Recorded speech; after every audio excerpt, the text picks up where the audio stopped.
সুপ্রিয় শিক্ষার্থী বন্ধুরা, আসসালামু আলাইকুম। আশা করি সবাই ভালো আছো। শিক্ষার্থী বন্ধুরা, আজকে তোমাদের একটা গুরুত্বপূর্ণ ক্লাস নিব, খুবই গুরুত্বপূর্ণ। তো শিক্ষার্থী বন্ধুরা, তোমরা যারা 2026 সালের এসএসসি পরীক্ষার ফর্ম ফিল আপ করেছো, তাদের জন্য একটা বিশেষ পরামর্শের ক্লাস। তো শিক্ষার্থী বন্ধুরা, 2026 সালের এসএসসি পরীক্ষা যারা দিবে তাদের জন্য সুসংবাদ এবং দুঃসংবাদ দুইটি রয়েছে। তো দুঃসংবাদটা হলো এটা যে আমরা জানি সাধারণত নবম দশম শ্রেণীর পরে আমাদের এসএসসি পরীক্ষা হয়, কিন্তু দুর্ভাগ্যবশত তোমরা যারা এই বছর পরীক্ষা দিবে তারা মাত্র 1 বছর পড়াশোনা করার পরেই তোমাদের এসএসসি পরীক্ষা দিতে হচ্ছে। সুসংবাদ হলো এটা, শিক্ষার্থী বন্ধুরা, আমাদের নবম দশম শ্রেণীর যে কোর্সটা আছে সেই কোর্সটাকে তোমাদের জন্য 1 বছর করার জন্য সেটাকে মানে শর্ট কোর্স হিসাবে তোমাদেরকে সিলেবাস দিয়েছে। তো আমরা যদি সার্বিক বইটা চিন্তা করি তাহলে মোটামুটি আমাদের 3 ভাগের 1 ভাগ তোমাদেরকে দেওয়া হয়েছে। মাত্র টোটাল কোর্সে নবম দশম শ্রেণী অর্থাৎ এসএসসি পরীক্ষার যে কোর্স আছে তার 3 ভাগের 1 ভাগ দিয়েছে। তো আমরা আজকে একটা বিষয় নিয়ে খুবই একটা বিষয় আলোচনা করব যেটা খুবই গুরুত্বপূর্ণ। আমরা জানি এসএসসি পরীক্ষায় সবচেয়ে বেশি খারাপ করে গণিতে, যেটা সাধারণ গণিত, কারণ অল্প কিছু সংখ্যক উচ্চতর গণিত নেয়, বাকি সবাইকে সাধারণ গণিত নিতে হয়। তো আমাদের এসএসসি পরীক্ষার রুটিন হয়ে গেছে, এপ্রিল মাসের 20 তারিখ থেকে শুরু হবে। তো যারা ফর্ম ফিল আপ করেছে পরীক্ষা দিবে তারা অনেকেই উদ্বিগ্নের মধ্যে আছো, অনেকে চিন্তিত আছে যে কিভাবে এই অল্প সময়ে কিভাবে এই কোর্সগুলো কমপ্লিট করা যাবে, কিভাবে পরীক্ষা ভালো করা যাবে। তো শিক্ষার্থী বন্ধুরা, তোমাদের সহযোগিতার জন্য আমি আজকের ভিডিওটা তোমাদেরকে দিচ্ছি। তো কথাগুলো একটু ভালো করে শোনো এবং তোমার মন মতো যদি হয় সেই অনুসারে যদি তুমি কাজ করো, ইনশাল্লাহ প্রত্যেকেই রেজাল্ট ভালো করবে, এটা আশা রাখি। তো শিক্ষার্থী বন্ধুরা, আমরা আজকে যাই সাধারণ গণিত। আমাদের সাধারণ গণিতের যে বর্তমান প্রশ্নপত্র আছে, 2টা প্রশ্নের 3টা অপশন আছে। প্রশ্নপত্র করে 2টা, কিন্তু অপশন আছে 3টা। এটা তোমরা সবাই জানো। আমি যদি একটু আলোচনা করি, আমরা প্রথমেই যে জিনিসগুলো আছে, এখানে এমসিকিউ আছে, এম সি কিউ, তারপরে আছে এস কিউ, তারপর সি কিউ। এই 2টা মিলে একটা প্রশ্ন, আর এখানে প্রশ্ন। এখানে থাকে আমাদের 30 নাম্বার, 30 নাম্বার, এখান থেকে 20 নাম্বার, আর এখান থেকে 50 নাম্বার। তো শিক্ষার্থী বন্ধুরা, আমাদের মূলত প্রত্যেকটা পরীক্ষায় 2টা করে পরীক্ষা হয়। কারণটা কি? 1-এর ভিতরে 2 আমাদের এসএসসি পরীক্ষায় যেটা এমসিকিউ সেটা আলাদাভাবে পাস করতে হয়, এবং সিকিউ যেটা সেটা আলাদাভাবে পাস করতে হয়। তো তোমাদেরকে আমি 3টা দলে ভাগ করব। প্রথম দল যেটা আছে, আমরা এ গ্রুপ বলবো, যেটা একবারেই যারা গণিত বিষয়ে একবারে ভালো বুঝো না, একবারে টোটালি বুঝো না, তাদের জন্য। আরেকটা বিষয় হচ্ছে যে তোমরা কিছু বুঝো সেটাকে আর2 কিভাবে ভালো করা যায় তাদের জন্য। আরেকটা হচ্ছে যারা মোটামুটি এ প্লাস, এ বা ফুল মার্কের আশা করো তাদের জন্য। আমি কথাগুলো বলছি এই জন্যই, আমি সবাইকে এ প্লাসের প্রত্যাশিত করি না, কারণ আমাকে চিন্তা করবে, আত্মমূল্যায়ন করতে হবে, আমি কোন ক্রাইটেরিয়ার স্টুডেন্ট, আমি গণিত ব্যাপারে আমি কিরকম ভালো বুঝি সেটা আমাকে নিজের মূল্যায়ন করতে হবে। তখনই আমি বুঝতে পারবো, যখন আমি নিজেকে মূল্যায়ন করতে পারবো তখন সেটাই উৎকৃষ্ট মূল্যায়ন। যা হোক, আমি তোমাদের একটার পর একটা পরামর্শ দিচ্ছি, তোমরা একটু কথাগুলো শুনবা। আমরা জানি কোনো কাজ করতে হলে অবশ্যই পরিকল্পনার প্রয়োজন। আমরা যদি পরিকল্পনা অনুসারে কাজ করি তাহলে আমরা কাজটা সুন্দর হবে এবং ফলাফলও ভালো হবে। আর পরিকল্পনা ছাড়া যদি আমরা কাজ করি সেই কাজটা সুন্দর হবে না, ফলাফল তেমন একটা ভালো হবে না। পরিকল্পনা মতো কাজ করতে গেলে আমরা অল্প সময়ে অল্প পরিশ্রম করে ভালো ফলাফল করতে পারো বা ভালো ফলাফল আশা করা যায়। তো আমরা শুরু করি। প্রথমে আমরা এমসিকিউ দিয়ে শুরু করব। আমাদের এমসিকিউ গণিত বিষয়ে মোট 30টি প্রশ্ন থাকবে। তোমার জন্য নাম্বার বরাদ্দ 30 নাম্বার, সময় বরাদ্দ 30 মিনিট। 30টি প্রশ্ন, 30 নাম্বার এবং 30 মিনিট, অর্থাৎ প্রতি নাম্বারের জন্য 1 মিনিট তুমি পাচ্ছ। এখানে 30 নাম্বার তুমি 30 নাম্বারের জন্য 30 মিনিট তোমার প্রশ্নপত্রে লেখা থাকবে, তোমাকে 30 মিনিট সময় দেবে। আসলে তুমি 30 মিনিট পাচ্ছ না, কারণ এখানে হল এক্সামিনার আছে, তোমার খাতাটা সে দেখবে, চেক করবে, সেখানে সাইন করবে, সেখানে প্রায় 1 থেকে 2 মিনিট সময় লাগবে। তো যা হোক, আমি প্রথমে বলবো যারা একবারই গণিত কম বোঝো তাদের পরামর্শ দিব, অর্থাৎ এক গ্রুপ যারা আছে তাদেরকে পরামর্শ দিব। তো শিক্ষার্থী বন্ধুরা যারা একবারই গণিত কম বোঝো তাদের উদ্দেশ্যে আমি এই কথাটা বলছি যে তোমার 30টা প্রশ্ন আছে। এই 30টা প্রশ্নের আবার 3টা ক্রাইটেরিয়া আছে। আমি যদি বলি জ্ঞানমূলক, তারপর আছে বহুপদী সমাপ্তি সূচক, তারপরে আছে অভিন্ন তথ্য।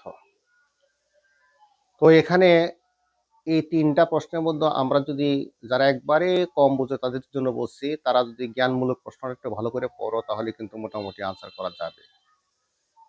আমার পরামর্শ হলো যে 30 মিনিটের জন্য 30টা প্রশ্ন, সেখানে তোমাকে নিজের ব্রেন থেকে সেখানে 10টা প্রশ্নের আনসার করতে হবে। অর্থাৎ তুমি 10টা প্রশ্নের আনসার করবা যাতে এমনভাবে যে 4টা অপশন দেওয়া থাকে যে একটা অপশন মিলে গেছে। অর্থাৎ তোমাকে কনফার্ম হতে হবে যে আমার 10টা প্রশ্ন কারেকশন হয়েছে। এই জিনিসটাকে কনফার্ম করতে হবে। এই জিনিসটা কনফার্ম করার পরে বাকিগুলো তুমি মানে আনসার করতে থাকবা। এভাবে তোমার প্রয়োজনে 20 মিনিট 25 মিনিট যাও, তাতে কোনো আপত্তি নেই। 10টা প্রশ্ন কারেকশন করতে তোমার 20 মিনিট যদি চলে যায় তাহলে অসুবিধা নাই। কারণটা কি বলছি? এই কারণেই বলছি যে 10 মিনিট 20 মিনিটে যদি তুমি 10 থেকে 10 পাও, বাকি রইল তোমার 20। সেই 20 যদি তুমি আন্দাজেও দাগাও তাহলে সেখানেও প্রায় 10, 7 বা 15 এরকম নাম্বার পাইতে পারো। কিন্তু তোমাকে কনফার্ম করতে হবে যে আমি 10 পেয়েছি, অর্থাৎ 5 নাম্বারও হয়েছে। এটা হচ্ছে মানে যারা দুর্বল। আর যারা মানে এ প্লাসের প্রত্যাশী বা পূর্ণ নাম্বারের প্রত্যাশী তাদের উদ্দেশ্যে বলবো যে আমাদের যে গণিত আছে, গণিতের মধ্যে সবচেয়ে শিক্ষণীয় বিষয়, সবচেয়ে কঠিন বিষয় হচ্ছে এমসিকিউ। তোমরা যদি এমসিকিউ প্র্যাকটিস করো তাহলে তুমি বুঝতে পারবা যে গণিতের ভিতরে আসলে কি আছে। গণিত জগৎটা কত বড়, কত বিশাল জগৎ। যদি এমসিকিউ করো, যে বা যারা এমসিকিউ তারা অবশ্যই একমত হবে। যারা ভালো করতে চাও তারা অবশ্যই এমসিকিউর মধ্যে অবশ্যই তোমাকে পূর্ণ নাম্বার পাওয়ার চেষ্টা করতে হবে। তোমাকে পূর্ণ নাম্বার পাওয়ার চেষ্টা করতে হবে, যাতে তুমি পূর্ণ নাম্বার পাইতে পারো। শুধু গণিত না, প্রত্যেকটা বিষয়ে তোমার এমসিকিউতে পুরা মার্ক পাওয়ার চেষ্টা করবে। তাহলে দেখবে যে তোমার এ প্লাস তো পাবেই, এমনকি প্রায় পূর্ণ নাম্বারের কাছাকাছি চলে যাবে। তো তোমরা অবশ্যই খুব দ্রুততার সাথে কারেকশন করতে হবে, খুব দ্রুততার সাথে এমসিকিউগুলো কারেকশন করতে হবে, যাতে একটা মানে পারতপক্ষে একটা এমসিকিউ যাতে ভুল না হয় সেদিকে খেয়াল করতে হবে। তখন তোমার মার্কস আসবে। তো শিক্ষার্থী বন্ধুরা, আমরা এমসিকিউ আমাদের যে সিলেবাসটা আছে, আমাদের সিলেবাসের মধ্যে আমাদের যদি আমি বলি, আমি অধ্যায়গুলি লিখি। আমাদের যে তোমাদের শর্ট সিলেবাসে কোন কোন অধ্যায় আছে। প্রথমে আমরা আছে বীজগণিত। এখানে আছে বীজগণিত, আমি অধ্যায়ের নাম বলে লিখছি অধ্যায় 2। এখানে হচ্ছে অধ্যায় লিখি অধ্যায় 2, 3, 11। জ্যামিতি অধ্যায় হচ্ছে 7, 8। ত্রিকোণমিতি পরিমিতি, ত্রিকোণ মিতি পরিমিতি অধ্যায় 9, 16। পরিসংখ্যান অধ্যায় হচ্ছে 17। এটা হচ্ছে ক বিভাগ, খ বিভাগ, ঘ বিভাগ আর ঘ বিভাগ। এই নম্বর বিভাগ টোটাল হচ্ছে 4টা বিভাগ। এই 4টা বিভাগের আমার আছে প্রথমে বীজগণিত, তারপর জ্যামিতি, তারপর ত্রিকোণমিতি, পরিমিতি, জ্যামিতি, তারপরে পরিমিতি এবং পরিসংখ্যান। এই হলো আমার 4টা বিভাগ। তো আমরা এখন যাব এসকিউ প্রশ্নে। তাহলে আমরা এমসিকিউ প্রশ্ন দেখলাম, আমরা এখন এসকিউ প্রশ্নে যাব। এই দুইটা হচ্ছে, তা আমাদের কত পাইতে হবে? 30 থেকে 5 নাম্বার, কমপক্ষে 30 থেকে আমাদের 10 পাইতে হবে। 5 নাম্বার 30 থেকে 10 পাইতে হবে। আর এখানে পাইতে হবে তোমার 70 থেকে 23 পাইতে হবে, 70 থেকে 23 পাইতে হবে পাস মার্ক। তো আমি এখন এসকিউ প্রশ্নে যাব। এসকিউ প্রশ্ন যারা দুর্বল যারা আছো তাদের জন্য আমি বলবো যে আমার এখানে টোটাল অধ্যায় আছে এখানে 1 2 3 4 5 6 7 8টা, আমাদের 8টা অধ্যায় আছে। সে 8টা অধ্যায় থেকে মোট 15টা প্রশ্ন করবে এসকিউ প্রশ্ন, অর্থাৎ শর্ট প্রশ্ন, শর্ট কোয়েশ্চেন। 15টা প্রশ্ন করবে, সেটা 10টা প্রশ্নের আনসার করতে হবে, 10টা প্রশ্নের আনসার করতে হবে। তাহলে এখানে আমরা 8টা চ্যাপ্টারের পর্যন্ত দিয়ে আমার 15টা প্রশ্ন করে, তাই প্রায় প্রতি চ্যাপ্টারে প্রায় 2টা করে প্রশ্ন করে, আর দুগুণে 16 করবে 15টা প্রশ্ন। তা প্রায় সেখানে প্রায় 2টা করে প্রশ্ন করবে। তা আমার কথা হলো তুমি যে অধ্যায়গুলো পড়বা সেগুলো যদি ভালো করে এসকিউ গুলো পড়তে পারো, অর্থাৎ শর্ট কোয়েশ্চেন গুলো পড়তে পারো, সেখানে তুমি আনসার করতে পারো, সহজে আনসার করা যায়। এই শর্ট কোয়েশ্চেন গুলো কিভাবে আনসার করবে, কিভাবে থাকবে, এটা কিন্তু এই বছরের জন্য একবার নতুন, যে সংক্ষিপ্ত প্রশ্ন যেটা আছে সম্পূর্ণ নতুন আছে। তাহলে এখানে আমাদের যে পাঠ্যপুস্তক যেটা আছে, অর্থাৎ যেটা আমরা ক্লাসে পড়াই পাঠ্যপুস্তক আছে, এই পাঠ্যপুস্তকের যে গণিতগুলো আছে সেগুলো যদি তুমি কি করো তোমার সেগুলো যদি তুমি একটু পড়াশোনা করো তাহলে কিন্তু আমাদের চলতে থাকবে।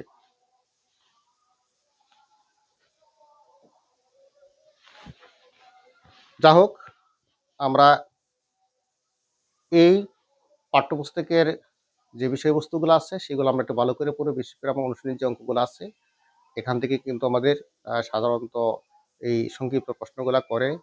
শিক্ষার্থী বন্ধুরা জানো তোমরা এখন ইতিমধ্যে আমাদের বাজারগুলোতে বিভিন্ন কোম্পানির টেস্ট পেপারগুলো বের হয়েছে। সেই টেস্ট পেপারে সহযোগিতাও নিতে পারো। টেস্ট পেপারে বিভিন্ন স্কুলের প্রশ্ন দেওয়া আছে, সেই প্রশ্নগুলো তুমি একটু ঘাটাঘাটি করতে পারো, তাই তোমার পূর্ণাঙ্গ আনসার করা যেতে পারে। যারা ভালো করতে চাও, খুবই ভালো করতে চাও, পূর্ণ মার্ক পাইতে চাও, এ প্লাস পাইতে চাও, তাদের জন্য পরামর্শ হলো যে এটা তোমার জন্য অত্যন্ত সহজ বিষয়। এই শর্ট প্রশ্নটা অত্যন্ত সহজ বিষয়। এই সহজ বিষয় যেটা আছে যে তোমাকে এমনভাবে পড়তে হবে যেন তোমার 15টা কমন পড়ে, অর্থাৎ 15টা কমন পড়ে, তুমি 10টা আনসার করতে, অর্থাৎ সেখানে যেখানে আছে কয়টা, এখানে 20 মার্ক থাকবে, এখানে 10টা প্রশ্ন থাকবে, এখানে থাকবে 10টা প্রশ্ন, এসকিউ থাকবে 10টা প্রশ্ন, এসকিউ এখানে 15টা প্রশ্ন থেকে 10টা প্রশ্ন আনসার করতে, 15 থেকে 10টা প্রশ্ন। এই 10টা প্রশ্ন প্রত্যেকটা প্রশ্নের মার্ক হচ্ছে 2, প্রত্যেকটা প্রশ্নের মার্ক 2। তাহলে তুমি এখানে 10টা প্রশ্ন অবশ্যই তোমাকে কারেকশন করতে হবে, তোমাকে অবশ্যই কারেকশন করতে হবে, অর্থাৎ তোমার সেখানে 20 থেকে 20 পাইতেই হবে, তোমাকে 20 থেকে 20 সেখানে পাইতে হবে, অবশ্যই পাইতে হবে। আর যারা দুর্বল তারা 20 পাওয়ার চেষ্টা করবা, হয়তো দুই এক নাম্বার দুই একটা কাটা গেলে অসুবিধা নাই, মার্কস আসবে। তো এটার জন্য আমাদের মানে প্রচুর এক্সারসাইজ করার তেমন একটা প্রয়োজন নাই। আমরা 1 বছরে যেগুলা পড়ানো হয়েছে, প্রত্যেকে যেগুলা করছো, আশা করি ওইখান থেকেই কমন করে যাবে। তো শিক্ষার্থী বন্ধুরা, এখন আমরা আসবো যে সিকিউ প্রশ্ন, এই যে সিকিউ প্রশ্ন আছে। এই সিকিউ প্রশ্নের মধ্যে দেখো আবারও এই সিকিউ প্রশ্নের মধ্যে আবারও যে জিনিসগুলো আছে, একটা সিকিউ প্রশ্ন 4টা অপশন থাকে, সিকিউ প্রশ্নের মধ্যে 4টা অপশন থাকে। দেখো আমি এখানে দেখাচ্ছি, আমি এখান থেকে দেখে সিকিউ প্রশ্নগুলো, এখান থেকে 2টা থাকবে, এখান থেকে 2টা থাকবে, এখান থেকে 2টা থাকবে, এখান থেকে 2টা থাকবে। তাহলে এই 4টা বিভাগ থেকে ক খ গ গ, এই 4টা বিভাগ থেকে মোট 8টা প্রশ্ন থাকবে, সিকিউ প্রশ্ন 8টা থাকবে, অর্থাৎ সৃজনশীল প্রশ্ন 8টা থাকবে। তোমাকে প্রত্যেক বিভাগ থেকে একটা করে মোট 5টি প্রশ্নের আনসার করতে হবে, একটা করে মোট 5টি প্রশ্নের আনসার করতে হবে। তো শিক্ষার্থী বন্ধুরা, আমরা যদি এখানে আমরা সিলেবাসের দিকে তাকাই, দেখা যাচ্ছে যে এইটা শুধু বীজগণিতে শুধু 3টা অধ্যায় আছে, বীজগণিতে 3টা অধ্যায় আছে, 3টা অধ্যায় থেকে 2টা প্রশ্ন থাকবে। আর প্রত্যেকটা দেখো 2টা চ্যাপ্টার আছে, 2টা প্রশ্ন করবে, 2টা চ্যাপ্টার আছে, 2টা প্রশ্ন করবে, একটা চ্যাপ্টার আছে, 2টা প্রশ্ন করবে। তার মানে এটা দাঁড়ায় যে তোমার সিলেবাসটাই পূর্ণাঙ্গ একটা প্রশ্ন, তোমার যা সিলেবাস তাই প্রশ্ন। এই জন্য আমি বলছিলাম তোমাদের জন্য একটা সৌভাগ্য, মানে অল্প পরিশ্রম করে তোমরা ভালো রেজাল্ট করতে পারবে। তো যা হোক, আমার এখন আসি আমরা সিকিউ এর। আমরা এই সিকিউ এর প্রশ্নটাকে আমরা আবার 3টা ভাগে ভাগ করা হয়েছে, তোমরা জানো, ক খ গ, এই 3টা ভাগে সিকিউ প্রশ্নটাকে আমরা এর আবার 3টা ভাগে ভাগ করা হয়েছে। ক, এটার নাম্বার হচ্ছে 2, এখানে 4, এখানে 4। বিষয়টা খেয়াল করো। আমরা ইতিপূর্বে বর্ণনা দিচ্ছি যে শর্ট প্রশ্নের বর্ণনা দিচ্ছি, আমাদের এই প্রশ্নটা যাবে শর্ট প্রশ্নের সাথে চলে যাবে। অর্থাৎ শর্ট প্রশ্নের সাথে ক নম্বর প্রশ্ন প্রায় হুবহু মিলে যাবে। শর্ট প্রশ্নের হতে ক নম্বর, অর্থাৎ শর্ট প্রশ্নটা আসতে পারে ক নম্বরে, ক নম্বরটা আসতে পারে আবার শর্ট প্রশ্ন হিসাবে। সুতরাং আমরা সহজেই এই জিনিসটা করতে পারবো। তো আমরা এখানে যদি আমরা 5টা প্রশ্নের উত্তর দিই, তাহলে 5টা প্রশ্নের উত্তর দিলে সেখানে 2 গুণন 5 কত, 5 দুগুণে আবার 10। এখানে 10 আবার কোথায় অ্যাড হইতেছে? এই 20 এর সাথে অ্যাড হইতেছে। এই 20 এর সাথে আবার অ্যাড হইতেছে 10। এখান থেকে আবার 10 অ্যাড হইতেছে, সেখানে 10 অ্যাড হইতেছে। তাহলে আমরা সহজেই বোঝা যাচ্ছে যে আমি যদি মানে অন্য প্রশ্ন নাও করি, শুধু আমি অবজেক্টিভ এবং শর্ট প্রশ্ন করি, তাহলে কিন্তু আমার মোটামুটি 30 পাইতেছি। আমার পাস নাম্বার হচ্ছে 23। 23 থেকে আমি 30 পাইতেছি।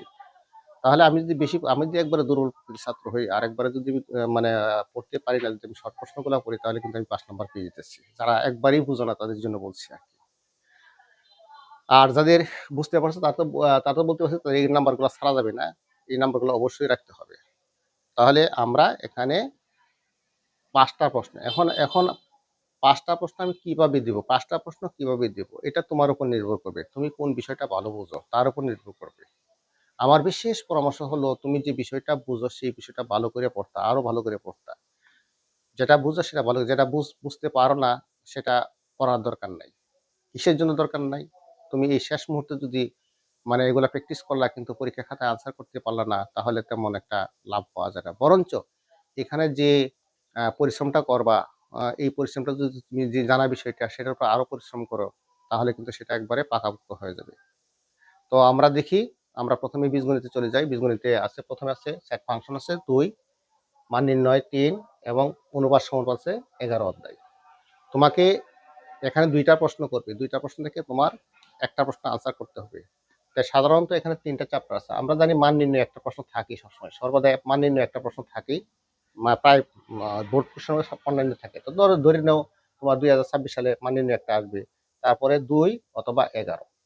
তো দেখবে তুমি কোন বোর্ডের আওতায়। তুমি কোন বোর্ডের আওতায়? গত বছর এই বোর্ডে কোন প্রশ্ন আসছে? সাধারণত ১ বছর যে প্রশ্নটা আসে সেই বছর পরের বছর কিন্তু সেই প্রশ্নটা তেমন একটা দেয় না, চ্যাপ্টারটা পরিবর্তন করে দেয়। তো আমরা যেহেতু সিলেট বোর্ডে আছি, সুতরাং সিলেট বোর্ডের জন্য গত বছর সেট ফাংশন থেকে প্রশ্ন করছে, এই বছর অনুপাত সমান প্রশ্ন করার সম্ভাবনা বেশি। তার মানে তুমি যদি এই মান নির্ণয় অথবা অনুপাত সমানুপাত করো, আমার মনে হয় একটা প্রশ্ন কমন করে যাবে।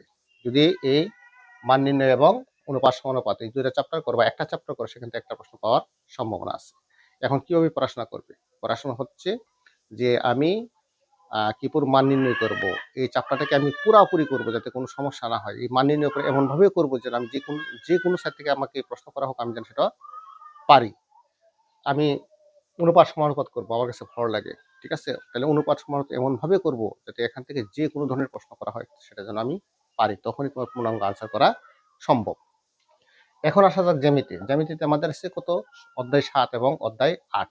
অধ্যায় ৭ এবং অধ্যায় ৮ আমাদের আছে ত্রিভুজ, চতুর্ভুজ এবং বৃত্ত। ৩টা বিষয়বস্তু আছে। ত্রিভুজ, চতুর্ভুজ এবং বৃত্ত।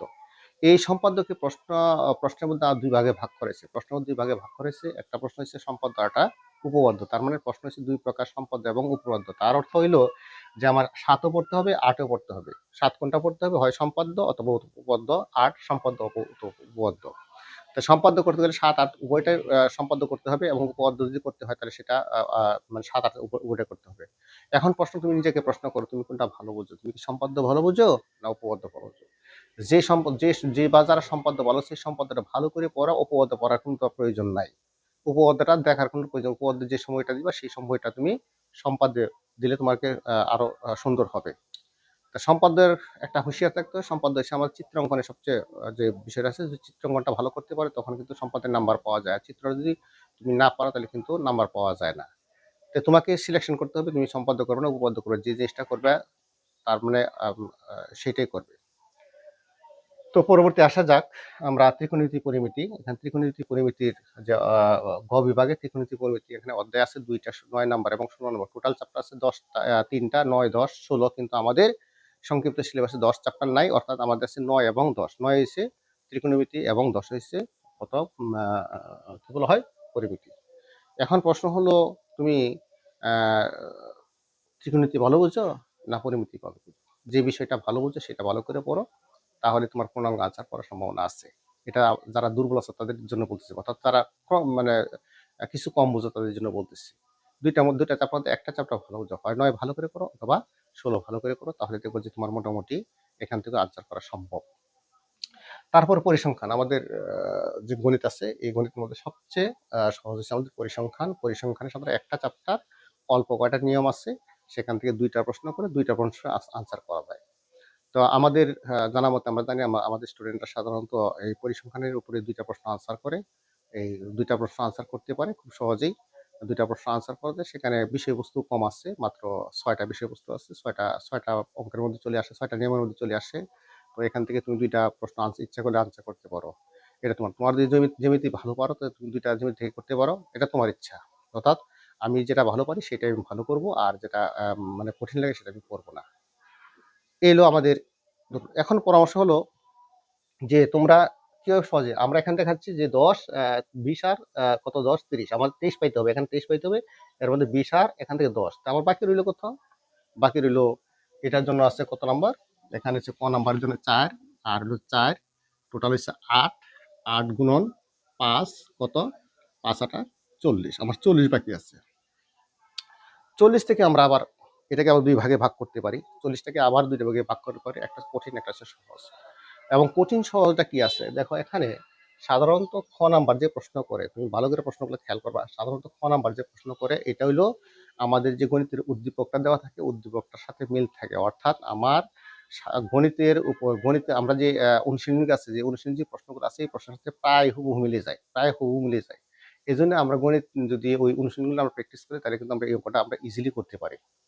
একটু সমস্যা দাঁড়ায় আগে আমার এই গ নাম্বারে, এটা একটু নতুন একটা পদ্ধতি করে, নতুন একটা জিনিস জড়াইয়া দেয়, যার কারণে একটু ঝামেলা হয়, জড়াই দেওয়ার পরে একটু ঝামেলা হয়। তো এটা যদি না পারো তো এটা নিয়ে এত চিন্তা করার প্রয়োজন নেই, যারা দুর্বল প্রকৃতির ওরা এটা নিয়ে চিন্তা করার দরকার নেই। কারণটা কি আমি বুঝাই দিই, এখান থেকে আমি যদি পরিসংখ্যান থেকে 2টা আনসার করলাম, তাহলে পরিসংখ্যান থেকে 2টা আনসার করলাম, এখান থেকে একটা আনসার করলাম, এখান থেকে একটা আনসার করলাম, এখান থেকে একটা আনসার করলাম, তাহলে আমি যদি যাই এখানে যদি আমি 10 নিই, তাহলে এখানে যদি এখানে 4, এখানে 4, এখানে 4, তাহলে 3 4 12, আর পাইলাম কত, এখানে পাইলাম কত 8, 12 8 20 পেয়ে গেলাম, 12 8 কত 20 পেয়ে গেলাম। তা আমার এখানে মাইনাস হলো কত, মাইনাস হলো এখানে 4 4 4, 3 4 12 আমার মাইনাস হলো মাত্র। আবার 12 নাম্বারের জন্য একটু কঠিন পরিশ্রম করতে হবে যারা দুর্বল। 12 নাম্বার নিয়ে এত মাথা ঘামানোর প্রয়োজন নয়, আমাদের মোটামুটি দেখা যাচ্ছে যে যারা একবারই বুঝতেছ না তারা দেখবা যে এই যে পদ্ধতি বললাম এই পদ্ধতি পড়াশোনা করো, তাহলে দেখবা তোমার রেজাল্ট অবশ্যই অবশ্যই ভালো হবে।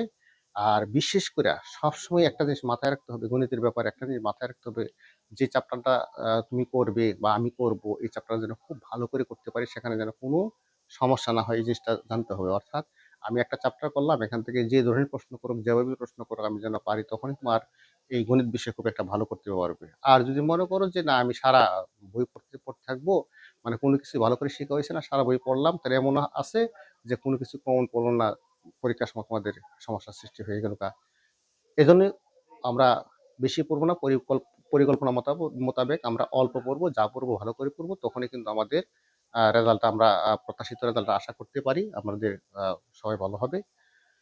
তো শিক্ষার্থী বন্ধুরা, আমি আজকে তোমাদের গণিতের উপরে একটা পরামর্শের উপর ক্লাস নিলাম, যে গণিতটা আমরা কিভাবে করতে পারি, কিভাবে করলে আমরা ভালো রেজাল্ট করতে পারি, আমরা অথবা 5 নাম্বার পাইতে পারি। গণিতে আমি কিছু বুঝি না কিন্তু আমি 5 নাম্বার পাইতে পারি। তো এই ভিডিওটা দেখার পরে যদি তোমার ভালো লাগে, মনে করো আমি উপকৃত হব এই পদ্ধতি অনুসরণ করলে, যে তুমি তোমার অন্যকে তুমি এই ভিডিওটা শেয়ার করো, তাদের জন্য উপকার হয়। তোমাদের যদি উপকৃত হয়, ভিডিওটা দেখার পর তোমাদের যদি উপকৃত হয়, ইহাতে আমার সাফল্য, আমার পরিশ্রম সার্থক। তো শিক্ষার্থী বন্ধুরা, তোমাদের সবার সুস্বাস্থ্য এবং মঙ্গল কামনা করে পরবর্তী যে পরীক্ষা আছে পরীক্ষা সবার সফলতা কামনা করে আজকে এই পর্যন্ত শেষ করছি। আল্লাহ হাফেজ।